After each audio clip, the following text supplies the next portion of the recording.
자, 오늘 함께 읽었던 마가복음 1장 8절에서 11절까지의 말씀을 통해서 예수님 세례의 세 가지 사인, 이러한 제목으로 은혜를 나누고자 합니다. 예수님이 이 땅에 오셔서 누구에게 세례를 받으셨죠? 세례 요한에게 세례를 받으셨습니다. 이 사건이 우리는 그냥 단순하게 예수님이 이 땅에 오셔서 세례를 받으셨대 라고 생각할 수 있을지 모르지만, 사실은 예수님은 요한에게 세례 받으실 분이 아니라는 것입니다. 오히려 요한의 고백처럼 누구에게 세례를 받아야 돼요? 예수님께 요한이 세례를 받아야 하는 이러한 상황임에도 불구하고 예수님은 요한에게 스스로 나아가셔서 세례를 받으셨다는 사실입니다. 여러분, 우리가 마가복음을 진행하는 가운데 여러분들이 반드시 이 마가복음 전체의 배경에서 잊지 말아야 될 한 가지가 있어요. 그것은 뭐냐면, 신약 성경에서 사복음서에서, 그러니까 사복음서는 마태복음, 마가복음, 누가복음, 요한복음, 이 신약 성경의 첫 번째부터 네 번째 책을 사복음서라고 이야기합니다. 그런데 이 복음서 중에 어떤 책이 제일 먼저 기록이 되었느냐? 어떤 책이에요? 오늘 우리가 공부하는 마가복음이 제일 먼저 써졌다는 거예요. 그런데 이 마가복음이 언제 기록이 됐냐면, 추정컨대 주후 AD 65년에서 AD 70년 사이에 기록된 것으로 우리는 추정을 합니다. 그런데 여러분들이 역사적으로 세계사를 배울 때 여러분 기억하실지 모르겠습니다만, 주후 AD 64년에 어떠한 일이 있었냐면 로마의 대화재 사건이 있었어요. 로마의 대화재 사건이 뭐였습니까? 그때 통치하던 로마의 황제 네로가 이 반사이코죠 뭐. 이 시를 좋아하고 문화를 즐기고 예술을 즐기는 황제였음에도 불구하고 이 사람이 좀 뭔가가 이게 좀 이상한 사이코적인 기질들이 있더라는 거예요. 근데 어느 날 시를 쓰기를 원했는데 시상이 안 떠오르는 거예요. 시상이 안 떠오르니까 이 네로가 어떠한 방법, 어떠한 일을 행했냐면, 로마가 그 당시에 10개 구역으로 나뉘어져 있습니다. 마치 오늘날 우리가 서구, 중구, 동구, 대덕구 이런 식으로 나뉘어지는 것처럼 10개의 구역으로 나뉘어진 도시인데, 그 중에 3개의 구역을 불을 질러버리고 말았어요. 방화를 저질러서 막 도시가 불타오르는 장면을 궁에서 바라보면서 미쳐가지고 와 멋있다 하면서 시가 떠오른다 하면서 그 방화를 저질러서 수많은 사람들의 인명을 잃어버리고 또 재물도 잃어버리는 이러한 사건이 있었다. 그런데 이제 상황이 좀 잠잠해지자, 이 바울의 네로의 어떤 이 광기가 좀 잠잠해지자 어떤 문제가 생겼냐면, 이 로마 이 도시에 살고 있던 사람들이 이 불 누가 지른 거냐? 그래서 점점 이거 네로가 지른 짓이다, 네로가 방화를 저질렀다, 이러한 소문이 점점 퍼질 때 네로가 그 화살을 피하기 위해서 이 방화의 주범을 누구에게로 돌렸냐면, 예수를 믿는 그 추종하는 기독교인들이 방화를 저질렀다라고 거짓 뉴스를 흘려보낸 거예요. 그리고 나서 아예 그냥 그렇게 된 걸로 기정사실화하고, 그때부터 이 기독교인들을 대대적으로 핍박을 했다라는 것입니다. 또 지난주에 잠깐 설명했습니다만, 사도 바울이라는 영화를 보니까 누가복음을 쓴 누가가 사도 바울, 감옥에 있는 사도 바울을 만나기 위해 그 로마의 그 도심을 이렇게 밤길을 걸어가는데, 세상에 그 밤에 사람들을 벽에다가 박아놓고, 액자를 박듯이 박아놓고 밤길이 어둡다고 밑에다 불을 지르는 거예요. 그러니까 시신도 아니에요. 살아있는 사람을. 그러니까 살아있는 사람 위에 막 불이 막 올라오면서 타요, 안 타요? 우리 인간은 단백질만 있는 게 아니잖아요. 기름도 있잖아, 지방도 있잖아. 그러니까 막 온몸이 막 기름이 떨어지면서 불이 막 타오르는데, 그걸 바라보면서 막 괴로워하고 소리 지르고 비명을 지르는 그 사람들의 고통은 아랑곳하지 않고 낄낄거리면서 밤길이 어둡다고 좀 더 갔다가 태우라고, 이런 핍박, 심지어는 사자나 맹수들을 갖다가 며칠 동안을 굶겨놓고 배가 고프고 성격이 아주 예민해질 대로 예민해지게 만들어 놓은 다음에 수많은 사람들이 구경하는 원형 경기장 안에 기독교인들을 무방비 상태로 내몰아 놓고 그 배고픈 맹수들을 풀어놔서 사람들이 보는 앞에서 발톱으로 찍히고 어금니로 깨물려서 물어뜯기게 만들어서 순교하게 만드는 이런 핍박이 가해졌다는 것입니다. 그때 사람들이 예수를 믿는 이유로 이런 핍박을 당할 때 마음속에 어떤 마음이 들겠어요? 오늘 우리 찬양이 교회 나오라고 열심히 교회를 나왔는데 교회 나왔더니 세상에 막 집에서 몽둥이 찜질을 하고 교회 나가면 안 된다고 난리를 치고 어떡하겠어요? 저 교회 안 다닐래요. 예수 안 믿어요. 그러지 않겠어요? 이때 당시에는 예수 믿는다는 이유로 목숨을 빼앗아 갔는데 그것도 아주 잔혹할이란 만큼 무서운 방법으로 사람을 죽였다. 그래서 사람들이 점점 기독교에서 이탈하는 그런 어떤 현상도 생기고 예수를 믿어도 말을 못하고 숨어서 믿는 이런 일들이 있었다라는 거. 그러면서 하루하루가 너무나 괴롭고 고통스러움 속에 지내고 있었다라는 거예요. 그때 이제 그 1년여 동안 그 고통의 세월을 지나고 있는데 드디어 여기저기 소문이 나기 시작합니다. 그 책 읽어봤어? 무슨 책? 마가복음. 그 마가복음에 우리에게 살 길이 있고 우리에게 이 힘든 고통 속에 용기를 주고 끝까지 우리가 왜 예수 그리스도를 저버리지 않아야 되는 그 내용에 대해서 너무나 잘 설명하고 있어요. 예수님은 우리를 구원하러 이 땅에 오신 메시아임에 틀림이 없어 라는 그런 어떤 배경 속에 마가복음이 기록되었다는 거 여러분 잊지 마시기 바랍니다. 이 마가복음을 통해서 핍박 가운데 이 그리스도를 믿는 기독교에서 이탈하려고 하는 많은 사람들에게 다시금 끝까지 이 믿음의 이 말씀의 그 진리를 붙들고 견뎌낼 수 있는 힘과 용기를 준 책이 마가복음이라는 것을 여러분 반드시 기억하시기 바랍니다. 그 내용을 이제 하나하나씩 펼쳐가는 거예요. 예수님이 어느 날 요단강에서 회개의 세례를 베풀고 있는 세례 요한에게 찾아가셨습니다. 서두에도 말씀드렸듯이 예수님은 오히려 요한에게 세례를 베푸셔도 세례 받기도 예수님 앞에 세례 받기도 사실은 우리가 감당할 수가 없는 거예요. 오죽하면 세례 요한이 나는 저분의 신발끈을 풀기도 감당할 수 없노라 라고 고백했겠냐는 거예요. 여러분 그 당시에 신발끈을 매고 신발끈을 풀어주는 일은 누가 하느냐? 노예가 하는 일이에요. 오늘 이 세례 요한의 고백은 무엇이었냐면 나는 저분의 노예로서도 감당할 수 없다 그 얘기예요. 나는 저분 앞에 감히 노예로서도 세움받을 수 없는 아주 미천하고 죄 많은 인간이다라는 것을 스스로 고백했던 것입니다.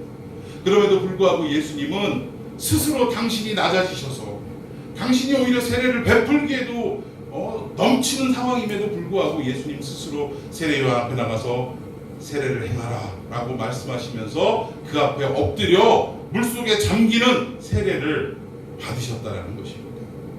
여러분 예수님은 이런 우리에게 겸손을 베푸시는 분인 줄로 믿으시기를 바랍니다. 아멘, 아멘, 아멘이세요? 예. 우리도 이 세상을 살아가면서 예수님의 그 겸손도 배워야 되는 거예요.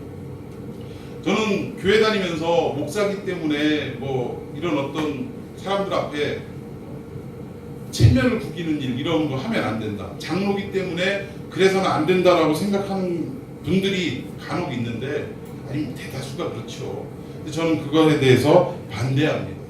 왜 반대하냐? 예수님은 당신을 무너뜨리면서까지도 죄가 없으신 분임에도 불구하고 이 죄인의 육신을 입으시고 그리고 이 땅에 스스로 시간과 공간을 제한받는 인간의 몸으로 이 땅에 내려오셨어요. 낮아지심을 보여주셨다라는 거예요. 그만한 겸손이 어디 있겠습니까 이 세상에. 그런 예수님을 우리가 믿노라 하면서도 우리는 우리 스스로 체면이 좀 깎이거나 뭔가 좀 시쳇말로 쪽팔린 일을 행하는 것은 굉장히 어렵게 생각하고 체면치레해야 되고 남들 앞에서 고개를 빳빳이 들고 존경을 받아야 되는 입장에 서 있어야 한다라고 생각하는 이 모든 부분들을 우리가 다 버려야 한다라고 저는 생각을 합니다.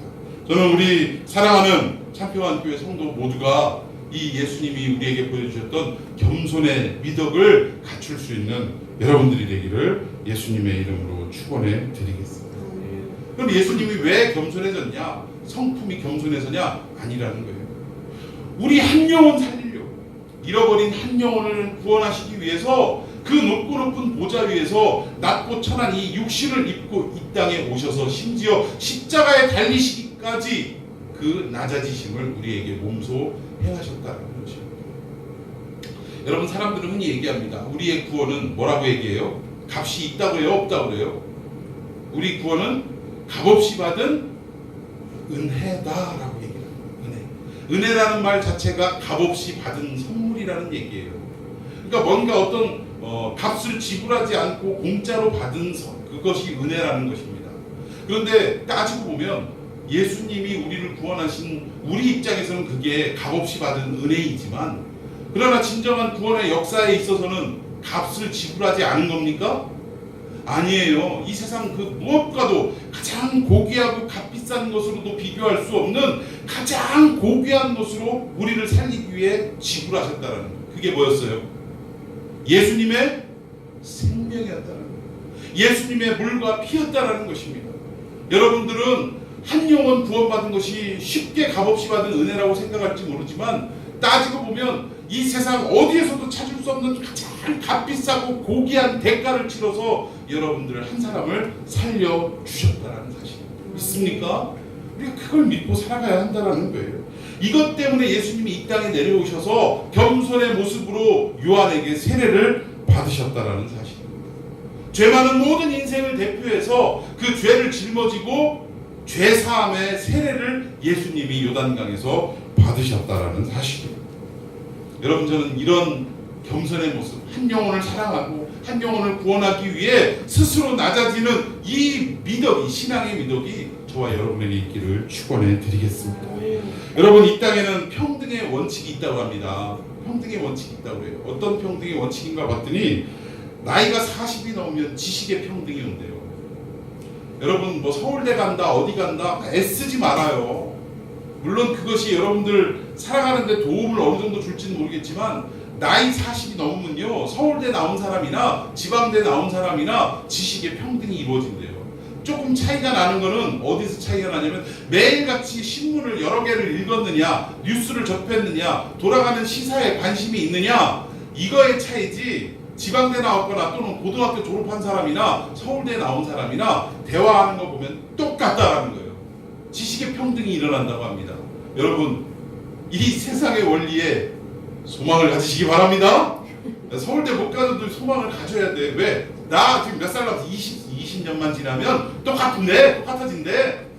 여러분, 위로를 받으시기 바랍니다. 자, 50이 되면 어떤 평등이 이루어지냐면 얼굴의 평등이 이루어진답니다. 20대에서 그래도 40대까지는 얼굴이 이쁘냐 안 이쁘냐, 잘생겼냐 안 잘생겼냐를 어느 정도는 따지지만, 50이 넘어가면 그러면 피부가 어디고요, 피부도 막 그 질겨지고 이래가지고 성형수술도 잘 안 된다고요. 견적만 잔뜩 올라가지, 이게 성형도 이게 피부가 야들야들하고 뽀송뽀송할 때 그때 이게 먹히지, 나이 먹은 분들 성형수술한 거 가끔 이렇게 TV 같은데 탤런트들 오래간만에 나오신 나이 드신 분들 한번 봐보세요. 성형해가지고 나오긴 나왔는데 어딘가 모르게 어색해 안 어색해? 어색해요. 그러니까 피부가 뭔가 이렇게 질겨지고 막 이게 늘어나고 이래가지고 성형도 제대로 안 되는 거야. 막 젊은 사람들 하는 성형보다 2배, 3배 막 돈을 들여서 했을 거예요. 그럼에도 불구하고 별로 그렇게 별반 나아지는 건 없더라는 얘기예요. 그러니까 50이 넘으면 무슨 평등이 일어난다? 얼굴에 평등. 저는 그래서 지금 50이 막 돼가지고 얼마나 저는 기쁜지 몰라요. 그동안에는 뭐 뚱뚱하네, 못생겼네 이런 얘기를 가끔 들었는데, 이제 50이 넘었으니까 저도 평등의 시대가 이제 찾아왔잖아. 저는 이 세상의 원리에 얼마나 기쁘고 감사한지 모르겠어요. 자, 그럼 60이 되면 어떤 평등이 오느냐? 성의 평등이 온대요. 이게 무슨 말이냐면, 여자들은 남성 호르몬이 많아져갖고 점점 어떻게 돼요? 목소리도 굵어지고 커지고 남자처럼 막 바뀌어요. 근데 남자들은 어떻게 됩니까? 점점 여성스러워져. 여성 호르몬이 많아지니까 맨날 이렇게 나이 들으면 그 남자분들 하는 일들이 뭐냐면 막 난초 이렇게 화초 키우고 뭐 이런 거 하잖아. 이게 결국은 이게 성의 평등, 남성과 여성의 어느 정도 평등이 이루어지더라는 거예요. 여기서 더 지나면 이제 여자가 남자 같아지고 남자가 여자 같아지고 그렇게 바뀌는 거예요. 자, 70이 되면 어떤 평등이 오냐면 건강의 평등이 온다고 합니다. 그러니까 70 정도 되면 어디 하나 안 아픈 사람이 없다라는 거예요. 다 똑같이 질병을 가지고 한두 가지는 앓고 살아가더라는 거예요. 그리고 80이 되면 어떤 평등이 오냐면 재산의 평등이 온대요. 이거는 80이 돼도 돈이 많고 적고 이게 없이 똑같다 이 얘기가 아니라, 돈이 아무리 많으면 뭐하냐 이거예요. 사 먹고 싶은 거, 먹고 싶은 거 먹을 수 있어요 없어요? 이가 현찮으니 먹고 싶은 것도 없고, 또 이분들 80대에서 뭐 멋진 옷을 입은들 뭔 소용이 있어? 그래 안 그래요? 80대 가지고 여러분들 좋아하는 멋진 오픈카 탁 사가지고 그 오픈카를 타고 막 날리고 싶지만 운전이 돼요 안 돼요? 운전 제대로 안 되는 거예요. 요즘 자꾸 그래서 나이 드신 분들이 운전면허증을 반납하는 일들이 생겨요. 왜? 본인이 본인의 체력을 감당하지 못하고 상황을 감당하지 못해서 가끔 막 엉뚱한 사고를 일으키고 이러는 경우가 있기 때문에 그렇습니다. 자, 그러면 90이 되면 어떤 평등이 있냐면 생사의 평등이 있대요. 무슨 말일까? 살아있으나 죽었으나 뭐하다는 거예요? 똑같다는 거예요. 살아있는 사람이나 죽은 사람이나 90대면 별반 차이가 없대요. 이렇게 세상은 평등이 있다고 합니다. 그런데 우리 믿는 그리스도인들도 평등이 있다고 해요. 어떤 평등이 있어요?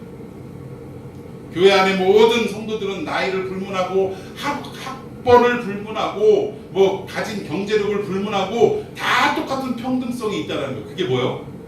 누구나 다 죄인이라는 평등성이 있다. 누구나 다 죄인인데 둘로 나눠져요. 하나는 뭐예요? 용서받은 죄인이 있고, 또 하나는 아직 예수님을 만나지 못함으로, 영접하지 못함으로 용서받지 못한 죄인. 이 두 가지 형태로 나누시지만 근본적으로는 둘 다 뭐라는 거예요? 죄인이라는 것입니다. 이런 평등이 있다라는 거예요.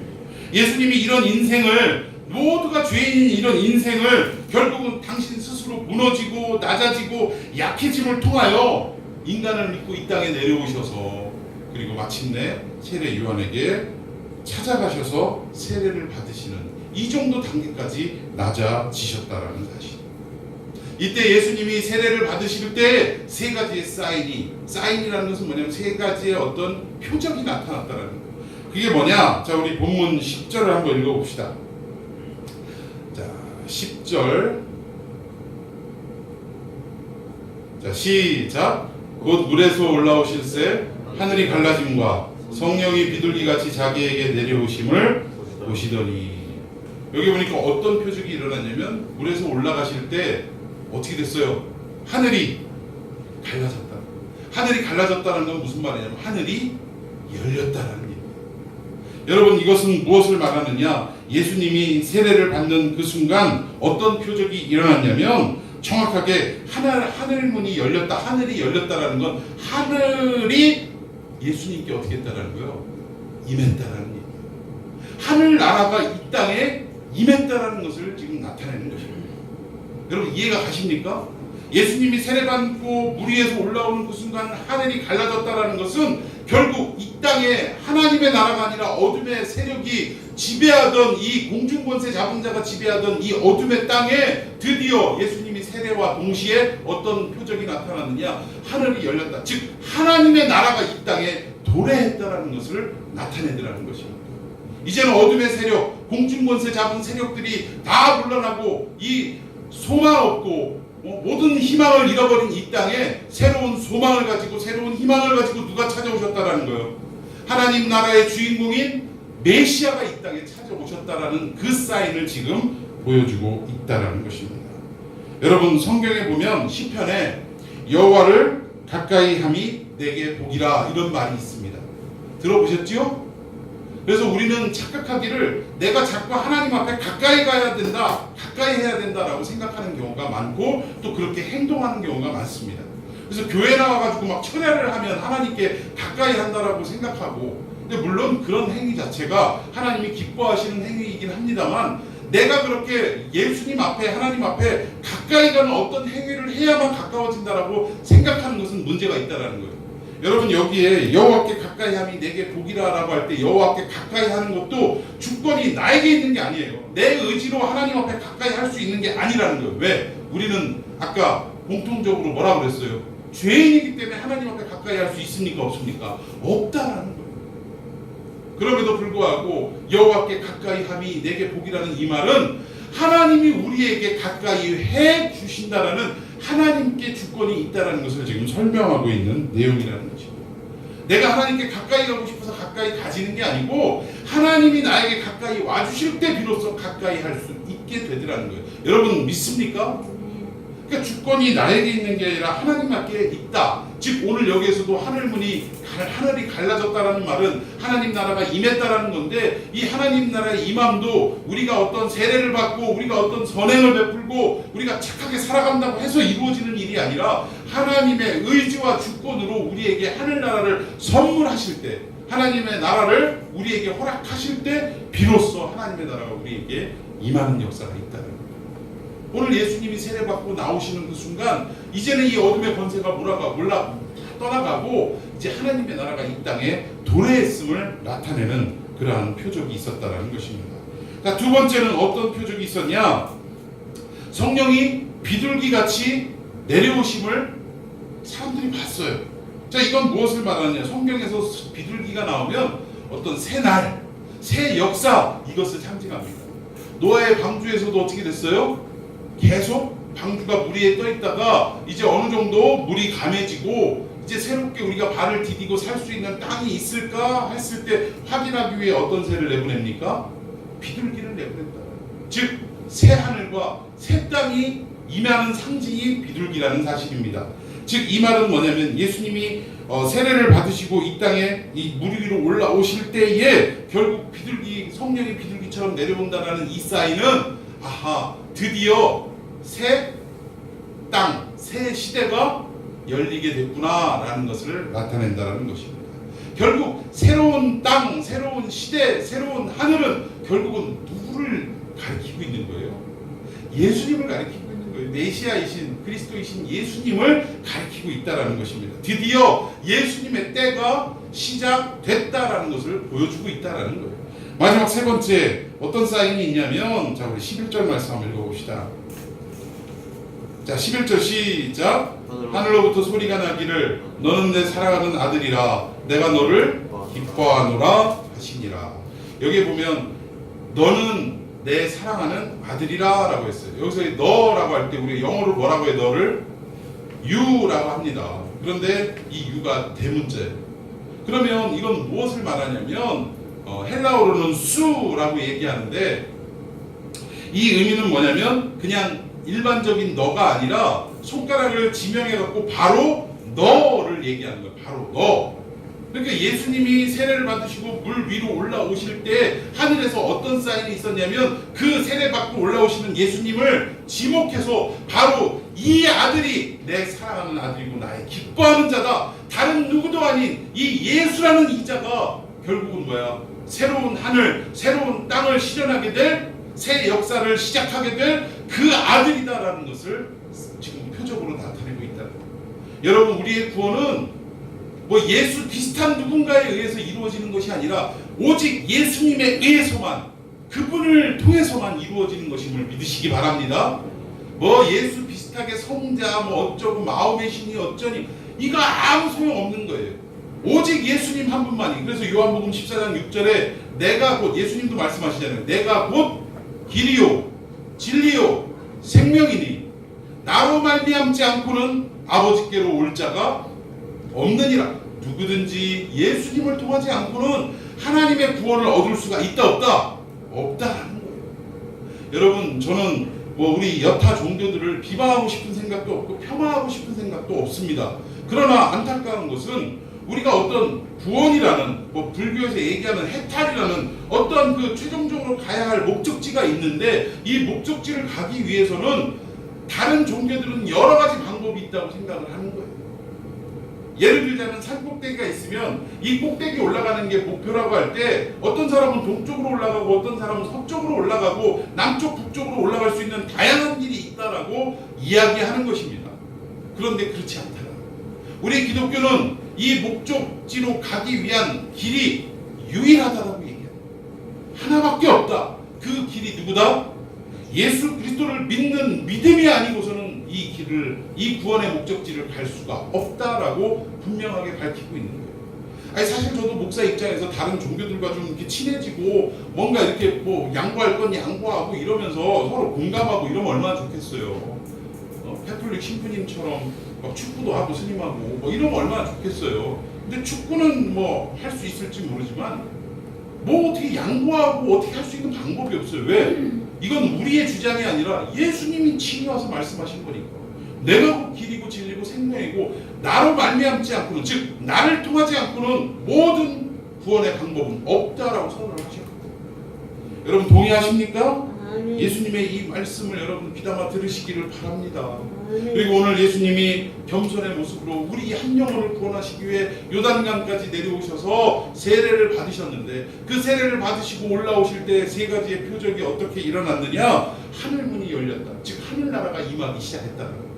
두 번째 표적은 뭐였습니까? 성령이 비둘기같이 임했다. 즉 뭐예요? 새 하늘과 새 땅과 새 역사가, 새 시대가 시작되기 시작했다. 그리고 마지막 세 번째 뭡니까? 그 모든 새 역사, 새 창조, 새로운 구원의 모든 것들은 이 바로 손가락으로 지명한 바로 이 아들 예수 그리스도가 아니면 있을 수 없다라는 것을 분명하게 하늘로부터 이 표적을 통해 우리에게 말씀하고 계신다라는 사실. 여러분, 오직 예수님을 통해서만 구원이 있는 줄 믿으시기 바랍니다. 예수님을 통해서만 새 시대가 열리는 것을 믿으시기 바랍니다. 여러분, 이 예수님의 이 겸손의 모습이 결국은 누구 하나 때문에 이런 일들이 일어났느냐? 여러분과 저 한 영혼을 구원하기 위해 예수님이 이렇게 낮아지시는 역사가 있었다라는 사실입니다. 서두에 말씀드린 것처럼 이 마가복음은 무엇 때문에 쓰여졌다고 그랬어요? 핍박과 박해 속에 어찌할 바를 모르는 성도들에게 위로의 말씀, 끝까지 믿음을 붙들게 하기 위한 말씀이었다라고 여러분 제가 설명을 드렸죠? 여러분, 오늘 우리가 믿는 예수님은 우리가 핍박받을 때 도망가시는 그런 분 아니에요. 남을 나라 하고 그냥 손 놓고 넋 빼고 기다리시는 분이 아니라 우리를 위해서 당신의 목숨까지도 내어버리시는, 그 정도로 우리를 사랑하시는 분이다.